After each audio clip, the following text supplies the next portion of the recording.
اس نقطۂ نظر کو چھوڑنے کے لیے بھی تیار نہ تھے جس کی بنیاد دین اسلام پر رکھی تھی۔ گویا مسلمانان ہندوستان اپنی 1000 سالہ تہذیبی وراثتوں کو مشترکہ نظام کے خطروں سے بچانے کے لیے مضطرب تھا، یعنی بے چین تھا۔ یعنی تمام ہندوستان کے جو مسلمان تھے جنہوں نے 1000 سال کیا کہ ہزاروں سال پہلے امت مسلمہ نے اسلام اور دین اسلام کے تحفظ کے لیے اتنی جنگیں لڑی، اتنی جدوجہد کی، اتنی کوشش کی، تو اب ہندوستان کے اندر مسلمانوں کو یہ خطرہ تھا اور وہ اس خطرے سے بچنے کے لیے انہوں نے تحریک پاکستان چلائی۔ اب ہم دیکھتے ہیں اسلامی نظریہ حیات، یعنی اسلامی تصور حیات کیا ہے۔ اب مصنف کہتے ہیں کہ میں اس نتیجہ میں مطلب ان ساری جو باتیں میں نے کی ہیں ان سے میں ایک نتیجہ نکالتا ہوں کہ پاکستانی قومیت سب سے پہلے تو ان عقیدوں سے عبارت ہے، یعنی جڑی ہوئی ہے، جس کا جو ہے مرکزی نقطہ یعنی مین جو سوچ ہے، مین نقطہ جو ہے وہ اسلام اور اسلام کا دیا ہوا تصور حیات یعنی تصور زندگی اور نظام زندگی ہے۔ پھر اس کے پہلو و پہلو ان کی تہذیبی وراثتوں کے تحفظ کا عقیدہ بھی ہے، جن کو ہندوستان کی متحدہ قومیت میں محفوظ کرنے یا ترقی دینے کی گنجائش نہ تھی۔ اب ہم آتے ہیں قومیت اور وطنیت کا آپس میں کیا تعلق ہے، اس چیز کو سمجھتے ہیں۔ تو کہتے ہیں کہ یہ مرکزی عقیدہ جو ہے وہ نظریہ اسلامی حیات جو ہے وہ ہمارے پاس موجود ہے، اور کہتے ہیں یہ تو مرکزی عقیدے ہیں، اب ان کے ساتھ پاکستانی قومیت کے جغرافیائی تقاضوں اور حدوں کا جائزہ لینا بھی ضروری ہے، کیونکہ قومیت کی ایک مسلمہ یعنی حقیقی بنیاد جو ہے کوئی خطہ یا وطن بھی ہے۔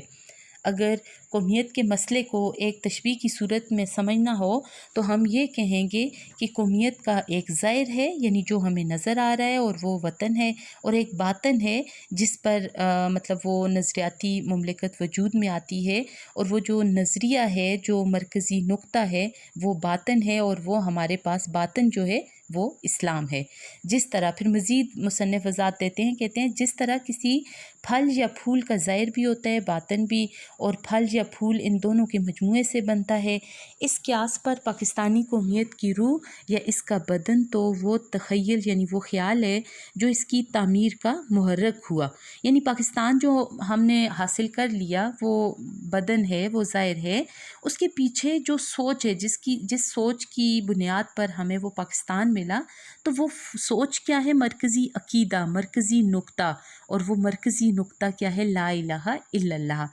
اب کہتے ہیں کہ مگر اس کا بدن بھی ہے اور وہ خطہ یا ملک ہے جس کی جغرافیائی حدیں مقرر ہیں، اور اب ہمارے پاس وہ بدن جو ہے وہ پاکستان ہے۔ اس کے ساتھ وہ مزید قومیت اور وطنیت کی وضاحت جو ہے وہ ایک تشبیہ سے جو ہے وہ دینا چاہتے ہیں۔ کہتے ہیں کہ پاکستان کی روح یعنی اس کا تخیل تبھی زندہ رہ سکتا ہے جب روح کے ساتھ بدن کی بھی حفاظت کی جائے، یعنی ہم وطن کی حفاظت کریں تو ساتھ ہمارا جو مرکزی نقطہ ہے اس کی بھی اشاعت کے لیے کام کریں۔ کہتے ہیں اسی طرح اس کا بدن تب ہی صحیح معنوں میں ایک زندہ ہستی بن سکے گا جب اس کے اندر کی روح سالم یعنی پوری اور برقرار رہے گی۔ اس کا مطلب یہ ہوا کہ جس طرح پاکستانی قومیت کے مرکزی عقیدے یعنی اسلامی تخیل کو مضبوط یعنی محکم بنانا اور محفوظ رکھنا لازمی ہے، اس طرح اس تخیل کو اس کے جغرافیائی تخیل سے وابستہ رکھنا بھی ضروری ہے۔ یعنی جیسے جسم اور روح ایک دوسرے کے لیے یعنی بدن اور روح ایک دوسرے کے لیے لازم و ملزوم ہے، اسی طرح پاکستان وطن جو ہمارے پاس ہے اور اس کے اندر جو روح ہے ہمارا مرکزی عقیدہ وہ ایک دوسرے کے لیے لازم و ملزوم ہے۔ کہتے ہیں اس لحاظ سے پاکستانی قومیت کا دوسرا بڑا عنصر وطن یا وطنیت ہے۔ اب مصنف لکھتے ہیں کہ جب ہم اس نقطے پر پہنچتے ہیں، اس پوائنٹ پر پہنچتے ہیں یعنی وطنیت والے پر، تو اس منزل پر پہنچ کر 2 سوال ہمارے سامنے آتے ہیں جو بعض اوقات بڑے پریشان کن ثابت ہوتے ہیں۔ ایک سوال تو یہ کہ جب اسلام میں جیسا کہ اقبال نے کہا ہے کہ وطن پرستی کو اچھی نظر سے نہیں دیکھا گیا، تو پھر قومیت کے جغرافیائی تخیل کو ہم اسلامی تخیل کے ساتھ ساتھ کس طرح اپنا سکتے ہیں، اور دوسرا شوشہ یہ چھوڑا جاتا ہے، یعنی فضول بات یہ بولی جاتی ہے کہ جب پاکستانی قومیت کا مرکزی عقیدہ اسلام ہے اور اس قومیت کے محرک مسلمان ہی ہیں، تو اس صورت میں غیر مسلموں کے لیے پاکستان میں رہنے اور اس میں ایک وفادار شہری بننے کی مجبوری کیوں ہے؟ اب ان دونوں سوالوں کے جواب جو ہیں وہ مختلف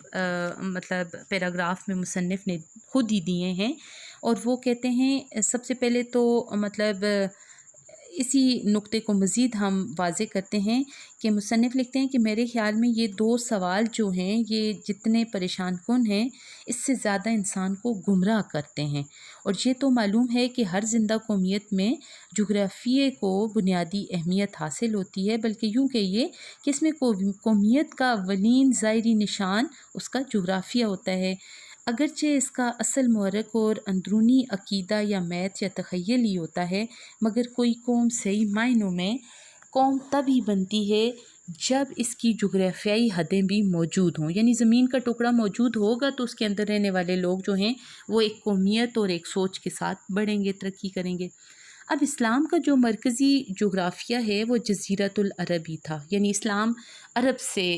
بڑا پھلا پھولا، پھر جب اسلام باقی ملکوں میں پھیلا تو اس کی جغرافیائی حدیں مزید وسیع ہوتی گئیں، پھیلتی گئیں۔ یہ صحیح ہے کہ اصل محرک ہر حالت میں، یعنی تحریک دینے والی جو سوچ تھی ہر حالت میں عقیدہ ہی تھا، یعنی لا الہ الا اللہ، مگر عقیدہ جغرافیے کو بھی اپنی لپیٹ میں لیتا گیا۔ چنانچہ عام مسلمانوں کے تصور میں اب بھی اسلام اور خدا کی زمین کی بادشاہت جو ہے وہ لازم و ملزوم چیز ہے، یعنی ضروری ہے ایک دوسرے کے لیے، اور مسلمانوں کا کوئی گروہ بے مملکت بھی ہو سکتا ہے، مگر بے مملکت مسلمان کیا ہوں گے؟ محکوم ہوں گے، یعنی غلام ہوں گے یا بکھرے ہوئے افراد ہوں گے، ان پر قوم یا زندہ قوم کا اطلاق نہیں ہوگا۔ اسلامی اجتماعیت کا اولین تصور جغرافیائی مملکت سے وابستہ ہے۔ اسلام محض آسمانی یا روحانی مملکت کا قائل نہیں، وہ اپنے عقیدے کے نفاذ کے لیے ایک ملک کا طالب ہے، اور اسی ملک کو عام زبان میں عرف عام میں وطن کہتے ہیں۔ اب اسلامیت اور وطنیت میں کیا ہے؟ کوئی تضاد نہیں، یعنی اسلام کے لیے، اسلام کو پھیلانے کے لیے ایک وطن چاہیے، اور ایک وطن کو مضبوط کرنے کے لیے اور اس کو ترقی دینے کے لیے روح یعنی اسلام چاہیے، بلکہ اسلامیت کی تکمیل وطنیت سے ہوتی ہے۔ وطن اور مملکت کے بغیر اسلام محض خیالی چیز اور ایک طرح کی ربانیت بن جاتی ہے، یعنی ترک دنیا، ربانیت سے مراد ترک دنیا بن جاتی ہے۔ اب ہم دیکھتے ہیں مغربی تصور قومیت، یعنی اقبال نے جس وطنیت کی مخالفت کی ہے وہ اصل میں ہے کیا؟ جس وطنیت کی مخالفت اقبال کرتے ہیں وہ یورپ کی وطنیت ہے، جس کی ایک مخصوص اور طویل تاریخ ہے، اور ایک لحاظ سے یہی وطنیت جو ہے انسانیت کے لیے بے شمار مصائب کا سرچشمہ رہی اور اب تک ہے۔ علامہ محمد اقبال اسی کے مخالف تھے، اور بجا طور پر یعنی صحیح طور پر مخالفت کرتے تھے، مگر ان کے افکار یعنی ان کی فکر، ان کی سوچ میں جغرافیائی مملکت کی مخالفت کا سراغ کہیں بھی موجود نہیں۔ ان کے نظام فکر میں جس طرح کوئی مملکت نظام عقائد کے بغیر بربریت اور بد تہذیبی ہے، اسی طرح کوئی نظام عقائد بے مملکت ربانیت سے کم نہیں، یعنی ترک دنیا سے کم نہیں، اور یہ چیز اسلام کے عملی تصورات کے خلاف ہے۔ یہی وجہ ہے کہ اقبال نے فارسی کا ایک مصرع ہے جس میں وہ کہتے ہیں، پسچے بایت کردہ ایک اقوام شرق، یعنی مشرقی قوم تم کیا کر رہے ہو، اور جوید نامہ میں ایشیائی مملکتوں کو زیادہ قوی بنانے کی بھی تلقین کی ہے۔ یعنی اقبال نے مغربی قومیت وطنیت کی مخالفت کی ہے، وہ جغرافیائی خطے کے مخالف نہیں ہے، اور ایسا جغرافیائی خطہ جس میں ہمارا ایک مرکزی عقیدہ جو ہے وہ پروان چڑھے، تو وہ اس چیز کی مخالفت نہیں کرتے، اور جس وطنیت کی انہوں نے مخالفت کی ہے اس وطنیت کی وجہ سے دنیا کو بہت سے مصائب کا سامنا کرنا پڑا ہے، اور آج بھی ان مصائب کا سامنا کر رہے ہیں لوگ۔ اس کے بعد ہم دیکھتے ہیں کہ علامہ محمد اقبال کا جو تصور ہے، یعنی اقبال وطنیت کے خلاف تھے، یہ